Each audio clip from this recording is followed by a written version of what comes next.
গরুর মাংস যদি আপনি খান আর যদি বলেন যে এই লোকটা না রোজ গরু জবাই করে, এর দেখবি কেরম করে মরণ হবে, আর তুই রোজ গোশ খাচ্ছিস, তোর কি হবে?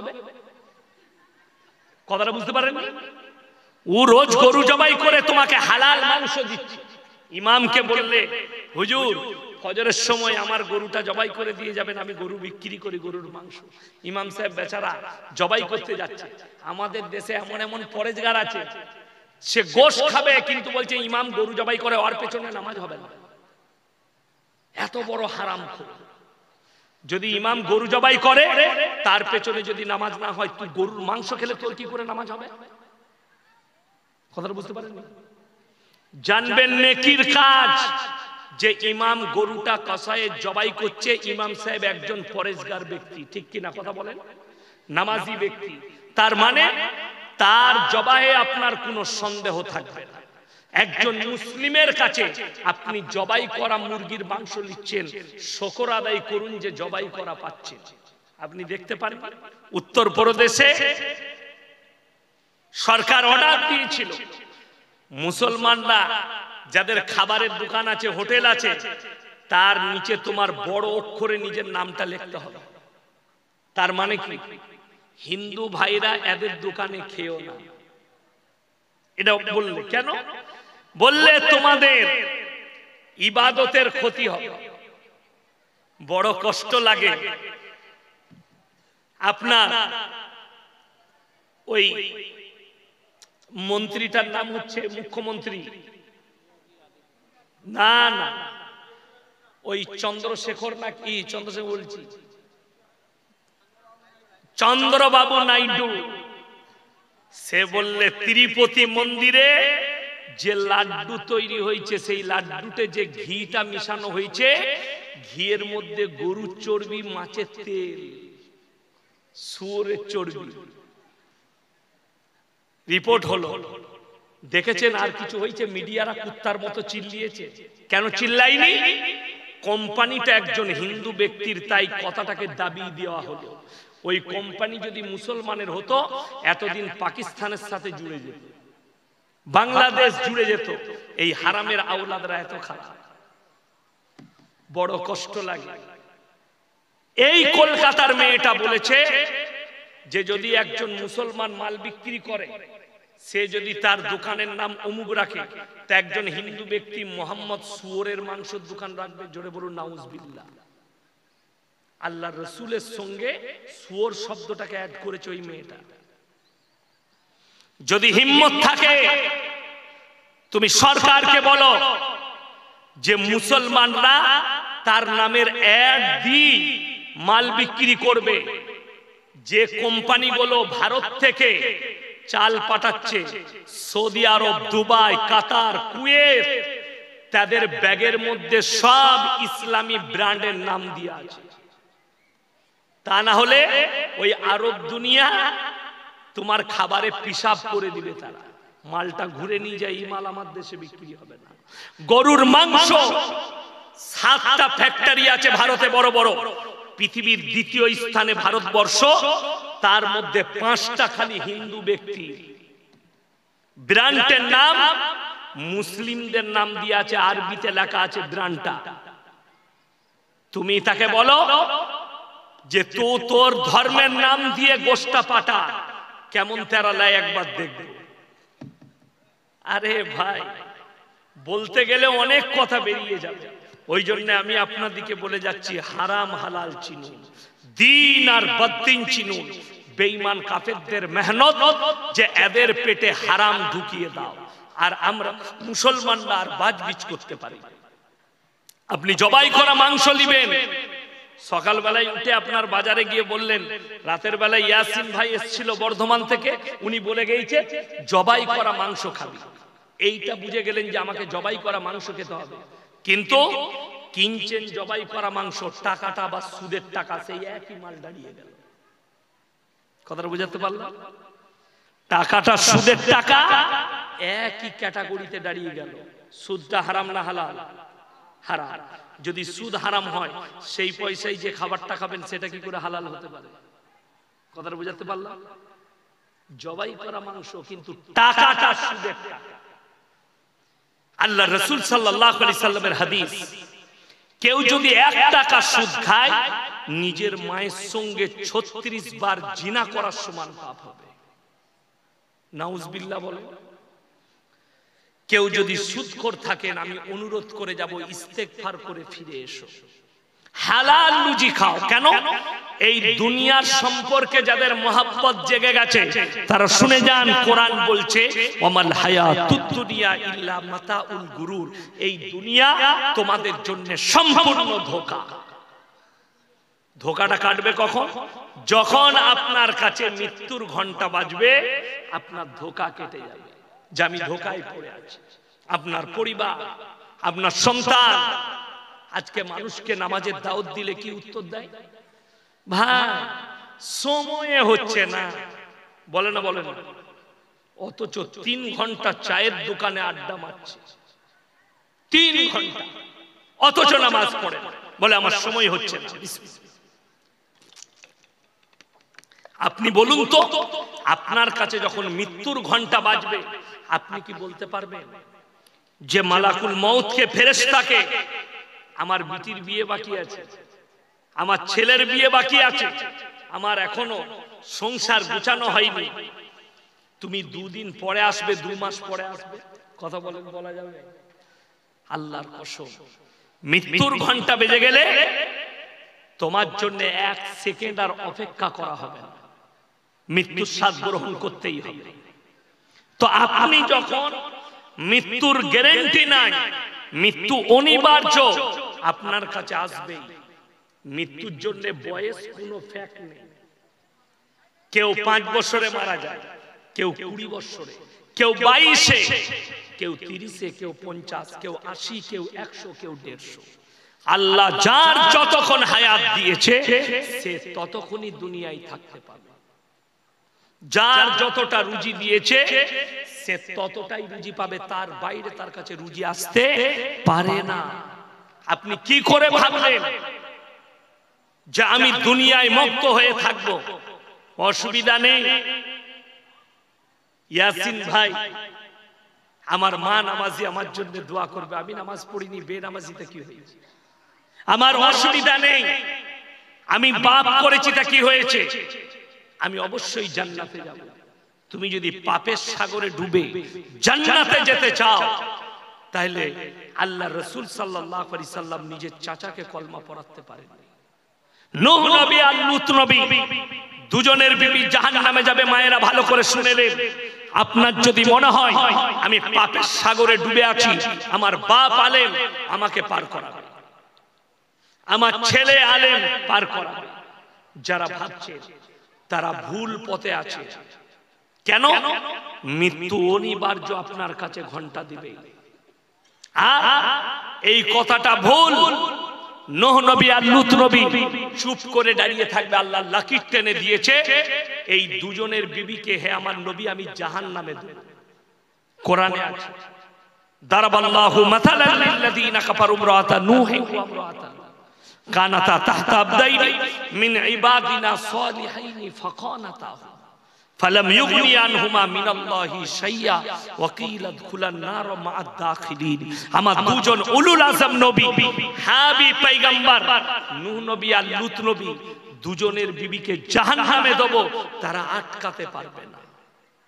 এটা আপনাদেরকে আমি কোরআন শোনালাম। আপনি কি করে ভাবছেন যে আমি পাপের সাগরে ডুবে থাকবো আর আমার জন্য জান্নাত রেডি হয়ে যাবে? ইয়াসিন ভাই দোয়া করে দিবে, আমার বাপ দোয়া করলে। আল্লাহর হাবিব সাল্লাল্লাহু আলাইহি সাল্লাম হাদিস শুনে যান, নবী আকরাম সাল্লাল্লাহু আলাইহি সাল্লামের কাছে খবর এলো, ইয়া রাসূলুল্লাহ, আপনার চাচা যান মৃত্যুর শয্যায় আছে।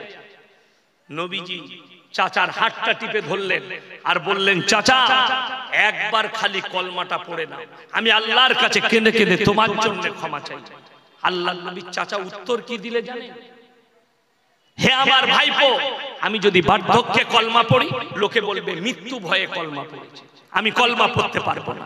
আল্লাহ আয়াত পাঠালেন, ইন্নাকা লা তাহদি মান আহবাবতা ওয়ালাকিন্নাল্লাহা ইয়াহদি মান ইয়াশা। হে আমার বিশ্ব নবী, পৃথিবীর মানুষকে বলো হিদায়াতের দপ্তরটাই আমার আল্লাহর হাতে, আমার ইচ্ছা নেই তাই তোমার চাচা কলমা পড়তে পারবে না। নবীজি চোখ দিয়ে পানি। আল্লাহ বললেন আমার ইচ্ছা নেই, তোমার চাচা কলমা পড়তে পারবে না, তুমি দাওয়াত দিলে। অস্বীকার করে দিলেন। নবীজির চাচা যান চলে গেল। এই চ্যাপ্টারটা শুনেলেন, আপনার চোখ খুলে যাবে। যারা মুমিন আছে কান খুলে শুনেলেন। আল্লাহর হাবিব সাল্লাল্লাহু আলাইহি সাল্লাম আল্লাহকে বললেন, ও আল্লাহ, আমি আপনার কাছে আমার চাচার জন্য কেঁদে কেঁদে ক্ষমা চাই। যতদিন না তুমি আমাকে নিষেধ করছো আমি আমার চাচার জন্য কাঁদবো। আল্লাহ রাসূল কাঁদতে লাগলেন চাচার জন্য। কি বলে? আল্লাহ, তুমি আমার চাচাকে ক্ষমা করে দাও। যে চাচা বলেছে আমি যতদিন বেঁচে আছি তুমি কালমার দাওয়াত দাও, তোমার গায়ে কেউ চুল পরিমাণ হাত দিতে পারবে না, সেই চাচা চলে গেছে। আল্লাহ, তুমি আমার চাচাকে ক্ষমা করে দাও। আল্লাহ জিবরিল আমিনকে পাঠালেন কোরআন নিয়ে। আমার নবীকে বলো, মা কানা লিন নবী ওয়াল্লাযীনা আমানু আইয়াস্তাগফিরু লিল মুশরিকিন ওয়ালাউ কানু লি কুরবা। হে নবী এবং মুমিনরা শোনো, নবী এবং মুমিনরা শোনো, যারা মুশরিক হয়ে বেঈমান কাফের হয়ে মারা গেছে তাদের জন্য দোয়া করতে পাবে না, যদিও তারা তোমাদের নিকটতম আত্মীয় হয়। আপনার ছেলে চাঁচল বাজারে বাইক চালাচ্ছে, 3 বোতল মদ খেয়ে অ্যাক্সিডেন্ট হয়ে মারা গেছে, আপনি ইয়াসিনকে বলছেন হুজুর দাওয়াত দিয়েছি, আপনি দোয়া করে জান্নাতে পাঠান। আপনার বিবেককে জিজ্ঞেস করুন, যদি আল্লাহ রাসূলকে নিষেধ করে চাচার জন্য দোয়া করতে পাবেন না, তাহলে আপনি আমি কে? শুধু তাই নয়, আগে চলুন। এমন একজন পয়গম্বর নবী যিনি নিজের চোখে নিজের ছেলের মৃত্যু তাণ্ডব দেখেছে চুপচাপ বসে, তিনার নাম হচ্ছে হযরতে নূহ নবী। নৌকার উপরে তার ছেলে কিনান পানিতে হাবুডুবু খেয়ে মারা যাচ্ছে। নূহ নবী আল্লাহর কাছে হাত তুলে কেঁদে বললেন, লা আসিমা লিয়াউমা মিন আমরিল্লাহ, আল্লাহ, এ আমার ওরসজাত পুত্র, তুমি একে রক্ষা করো। সঙ্গে সঙ্গে আল্লাহ উত্তর দিলেন, লামিনাল খাসিরিন, হাত নামাও। যে আমাকে মানেনি, আমার নবীকে মানেনি, তার জন্য তুমি আমার কাছে আবেদন নিবেদন করতে পারবে না। আল্লাহ রাসূলের হাদিস, আখরি জামানা যখন আসবে তখন বর্বরতার যুগের পাপগুলো আবার ফিরে মানুষের কাছে আসবে মডেলিং হয়ে। কোন যুগে? বর্বরতার যুগে। এমন একটা যুগ ছিল আল্লাহ রাসূল সাল্লাল্লাহু আলাইহি সাল্লামের পূর্বে মানুষ এতটা বর্বরতার যুগে ছিল যে পাপগুলো ছিল, আপনি অবাক হবেন শুনলে। আমরা গাই পালি না, পালি না? গাই পালি না? গাই পালি। গাইটার ভালো বাছুর হবার জন্য আমরা ভালো ষাঁড়ের কাছে নিয়ে যাই। আল্লাহ রাসূল আসার পূর্বে যখন নারীদের মর্যাদা ছিল না পৃথিবীর বুকে, তখন নিজের বিবিদিকে হাট্টা গাট্টা মরদের কাছে শোয়াতো, যাতে আমার বাচ্চাটা হাট্টা গাট্টা হয়, আমার দল ভারী হবে, লাঠির জোর হবে। বলুন নাউজুবিল্লাহ। এই বর্বরতা ছিল। বর্তমানে এই পাপ মডেলিং হয়ে আসছে। আপনারা জানেন পৃথিবীর বেশিরভাগ দেশে, আরব দুনিয়া ছাড়া সমস্ত দেশে সমকামীকে লিগেল করে দেওয়া হয়েছে। এমনকি হিন্দুস্তানেও লিগেল আছে। এই ভারতে আমি সর্বধর্মের মানুষকে অনুরোধ করতে পারি, আমার নামে অ্যারেস্ট ওয়ারেন্ট জারি হবে, আমার অন্যায় হবে ভারতের সংবিধান হিসাবে, কিন্তু আমি আমার মুসলমান ভাইকে আমি সাবধান করতে পারি। কিসের জন্য? কোরআনের জন্য, আল্লাহর জন্য, রাসূলের জন্য, নিজের ঈমানের জন্য আমি আপনাকে সাবধান করতে পারি। এই পাপ কার যুগের পাপ? হযরতে লূত নবীর কওমের পাপ। ইতিহাস তুলে দেখুন, কোরআন খুলে দেখুন। আল্লাহ লূত নবীর কওমকে রুটির মতো পাল্টিয়েছেন লোহিত সাগরে। যে সাগরটাকে বৈজ্ঞানিকরা নাম রেখেছে মরা সাগর, যেখানে একটা পোকা মাকড়ও জন্মায় না। আজকে সেই পাপটা ছুটে আপনার আমার কাছে এসেছে। কাদের কাছে? শিক্ষিতদের কাছে। অনেক যারা চাষিবাসী আছেন, অনেকজন সমকামী বুঝেন। সমকামী শব্দের অর্থ হচ্ছে পুরুষে পুরুষে বিয়ে, মেয়েতে মেয়েতে বিয়ে। জোরে বলুন নাউজুবিল্লাহ। এই পাপ ছিল লূত নবীর কওমে, যার কারণে আল্লাহ তাআলা লূত নবীর বিবিকে জাহান্নামী ঘোষণা করেছে। কেন? সে একটাই কথা বলেছে লূত নবীকে, আমি তোমার বিবি হতে পারি, কিন্তু আমরা বাপ দাদুর চরিত্র থেকে ফিরব না। লূত নবী কেঁদেছেন, হে আমার কওম, তোমরা এই পাপে লিপ্ত হয়েও না, আল্লাহ তোমাদেরকে ধ্বংস করবে। আল্লাহ লূত নবীকে বললে তুমি তোমার কওমের কাছ থেকে সরে যাও। আল্লাহ রুটির মতো পাল্টালেন তার কওমকে। তার কারণ একটাই, সেটা হচ্ছে সমকামী। ওই পাপটা আজকে মডেলিং বলে ফিরে এসেছে। মডেলিং হয়ে জেন্ডার পরিবর্তন শুনলেন। আজকে পৃথিবীতে পাপ বেড়ে যাচ্ছে কিসের? লিঙ্গ পরিবর্তনে। যুবক পুরুষ তার ইচ্ছা যাচ্ছে আমি মেয়ে হব। আপনারা পেপারে দেখেছেন কিনা মোবাইলে জানি না, জাপানের একটা ছেলে 20 কোটি টাকা খরচ করে নিজে কুকুর হয়েছে। কুকুর,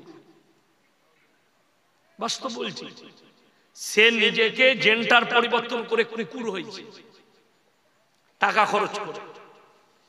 শুনেলেন, কিয়ামতের দিনে যে পুরুষরা নারী সাজবে জেন্ডার পরিবর্তন করে, আল্লাহ তাদেরকে বলবেন যে তুমি পুনরায় পুরুষ রূপ ধারণ করে দেখাও। তারা বলবে অক্ষম। বুখারী শরীফের হাদিস, তারা জাহান্নামে প্রবেশ করবে। আল্লাহ তাদের দিকে তাকিয়ে দেখবেন। যে মহিলারা পুরুষের মতো পোশাক পরিধান করে, পুরুষ সাজতে চায়, পুরুষের মতো চুল কাটে, পুরুষের মতো ড্রেস পরে, আল্লাহ কিয়ামতের দিনে এদিকে তাকিয়ে দেখবেন না, জাহান্নামে যাবে। লেখে ওই জন্য অনুরোধ করছি, পুরনো যুগের পাপগুলো আপনার কাছে ফিরে আসছে। আপনার সন্তানকে দ্বীনি শিক্ষা দিন, মাদ্রাসায় পাঠান, মক্তবে পাঠান। একবারও বলিনি স্কুল কলেজে পড়া যাবে না, অবশ্যই যাবে। আপনি জানেন, যারা কলেজে পড়ে তারা জানেন।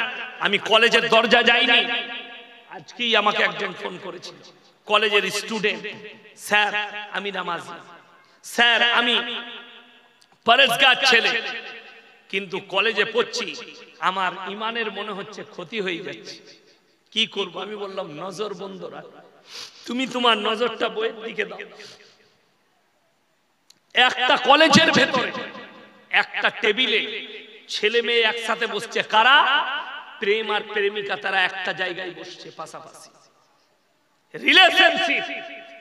প্রফেসরের বলার ক্ষমতা নেই, যদি বলে দেয় প্রফেসরের কলারটা টিপে ধরবে, তুই পড়াতে এইছিস পড়া, চলে যা, আমরা যা জিনা করব আমরা বুঝে নেব।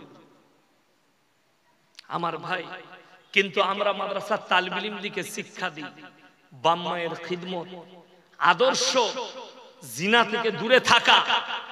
ওয়ালা তাকরাবুজ জিনা ইন্নাহু কানা ফাহিশা ওয়া সাআ সাবিলা। সূরা বনী ইসরাঈল। ব্যভিচার করা তো দূরের কথা, যে রাস্তায় ব্যভিচার হয় সেই রাস্তার ধারে পাশে তোমরা যাতায়াত করবে না। এটা কোরআন, এটা কোরআন শিক্ষা দিয়েছে। আজকে বড় কষ্ট লাগে, জিনাটা কিভাবে বেঈমান কাফের ইহুদি নাসারারা প্রমোট করেছে, আপনি রুখতে পারবেন না। যারা বাপ চাচা বসে আছেন, আপনার রুকার ক্ষমতা নাই। কেন? তারা নাম পরিবর্তন করে দিয়েছে পাপে। আপনারা কি মনে করছেন এখন বার আছে না? মদের বার আছে না? না। বড় বড় 5 স্টার হোটেলে ড্যান্স হয়, বার হয়। আপনি কি মনে করছেন নবীজির জামানায় এগুলো ছিল না? ছিল, তাবদীল হয়েছে। নবীজির জামানায় ছিল হাম্মাম, হাম্মামে তাবদীল হচ্ছে 5 স্টার হোটেল, যেখানে মদের ফোয়ারা চলে, নারীরা তাদের শরীরকে দেখায়, আর সেখানে জিনার রমরমা বাজার চলে। নেপালে দেখবেন বেশি ভূমিকম্প হয়, হয় না? হয় না? সব থেকে বেশি দেহ ব্যবসায়ী মেয়ে আছে নেপালে। নেপালে কেন? যেখানে জিনা বেশি হবে আল্লাহ সেই জায়গাকে ধ্বংস করে দিবে। যে পরিবারে পরকিয়া, যে পুরুষ পরকিয়া করবে তার মালেতে বরকত হতে পারে না। যে নারী পরকিয়া করবে তার বাড়িতে আল্লাহ রুজিতে বরকত কেড়ে নেবে। সাময়িক মনে হবে আমার কাছে আমার প্রেমিক পয়সা দিচ্ছে, আমি যার সাথে জিনা করছি সে আমাকে গাদা টাকা দিচ্ছে, বরকত পাবে না। আলহামদুলিল্লাহ। কেন? এইগুলোই তো বেঈমান কাফেরদের মেহনত। আপনার নাম রেখেছে, এই যে বাবাজি দিকে দেখছেন, ইনারা জানেন না 14ই ফেব্রুয়ারি ভ্যালেন্টাইন ডে, প্রপোজ ডে, নাম রেখেছে ভ্যালেন্টাইন ডে, কাজ হচ্ছে জিনা করা। নাম রেখেছে প্রপোজ ডে, কাজ হচ্ছে জিনা করা। নাম রেখেছে চকলেট ডে, কাজ হচ্ছে জিনা করা। নাম রেখেছে কিস ডে, কাজ হচ্ছে জিনা করা। এগুলো সব জিনার এক একটা পদ্ধতি। আমাদের সমাজের লোক খালি ভাবে শারীরিক মিলনটার নাম জিনা। কে বললো আপনাকে? চোখের জিনা, হাতের জিনা, কানের জিনা, মুখের জিনা, পায়ের জিনা, নফসের জিনা, শারীরিক জিনা। কথাটা বুঝে এসছে? নারীদিকে পর্দা কেন বলা হয়েছে? ইসলামে ফরজ করা হয়েছে। কোরআন ওই জন্য বলেছে ওয়াদরিব খুমুরিহিন্না আলা জুনুবিহিন, হে নারী তুমি পর্দা নির্ধারিত করো, তোমরা কোনোদিন ধর্ষিতা হবে না। যে বেঈমান আর নেমো খারামরা বলছে, যে শিক্ষিত গুমরা গুলো বলছে মেয়েরা যাইবা পোশাক পরলে তোমরা তাকাবে কেন? এখন মডেলিং কি দাঁড়িয়েছে জানেন? ছোট পোশাক পরাটাকে সমাজ বলছে এটা মডেলিং, মেয়েরা ছোট পোশাক পরবে। যদি ছোট পোশাক পরাটা নারীদের মডেলিং হয়, চাঁচল থানায় সব থেকে বড় মডেলিং হচ্ছে কুত্তাগুলো যারা কোনো পোশাকই পরে না। এটা লিখে নিয়ে যান। আমাকে যত গালি দিবে দাও, আমি তো গাল খাওয়া বক্তা, অসুবিধা নেই, আমি গাল খাবো, কিন্তু আমি হক কথা বলে যাব। সব থেকে মডেলিং হচ্ছে কুত্তাগুলো, অথচ কোরআন বলছে ওয়াদরিব খুমুরিহিন্না আলা জুনুবিহিন, হে নারী তুমি পর্দা নির্ধারিত করো, জীবনে তুমি ধর্ষিতা হবে না, শরীর ঢেকে নাও। আল্লাহ রাসূলের হাদিস, মেয়েরা 3টে কারণ ছাড়া বাড়ির বাইরে যেতে পাবে না। মুর্শিদাবাদ, মালদা, দিনাজপুর, 2 দিনাজপুর, 24 পরগনা, আরো কয়েকটা জেলায় দেখলাম জলসা হলে বিরাট ভাবে মেলা বসে, বসে না? বসে। ইসলামী শরীয়তে কোন মৌলবি যদি স্টেজে প্রমাণ করাতে পারে মেলা জায়েজ আছে, আমি ইয়াসিন সমাজের বুকে জীবনে আর বক্তব্য দেব না। কোন মৌলবি খালি বলে দে স্টেজে যে আপনি ভুল বলছেন, মেলা বসানো যাবে, মেলা হারাম। এই জন্য হারাম, নারী পুরুষ এক কাছে হলে 3য় নম্বর যে ব্যক্তি হাজিরি দেয় তার নাম শয়তান।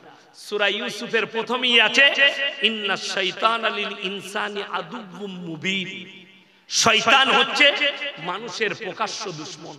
একজন পর পুরুষ আর পর নারী, তার সম্পর্ক হচ্ছে লোহা এবং চুম্বকের, তার সম্পর্ক হচ্ছে আগুন এবং মোমে। আগুনের কাছে মোম যদি থাকে গলবে না? গলবে।